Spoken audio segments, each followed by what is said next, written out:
আজকে এই পুরনো জুয়েলারি বক্সটাকে একটা নতুন লুক দিব, যার কাজ করব এমব্রয়ডারির উপর। আর এই কাজটা আমার প্রায় অনেক দিন আগের। প্রথমেই বক্সটার চারপাশে সাদা কাগজ দিয়ে কভার করে দিব। এরপর একটা সাদা শপিং ব্যাগকে আমি কেটে নিব।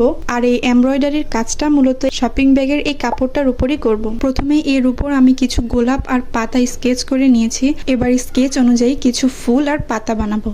আর এখানে ফুল আর পাতার জন্য যে সুতাগুলো ব্যবহার করছি এগুলো হচ্ছে লাসি সুতা। আমি এখানে ফুলের যে এমব্রয়ডারিটা করছি এর নাম হচ্ছে ওভেন রোজ, যেটা দেখতে কিছুটা গোলাপের মতো।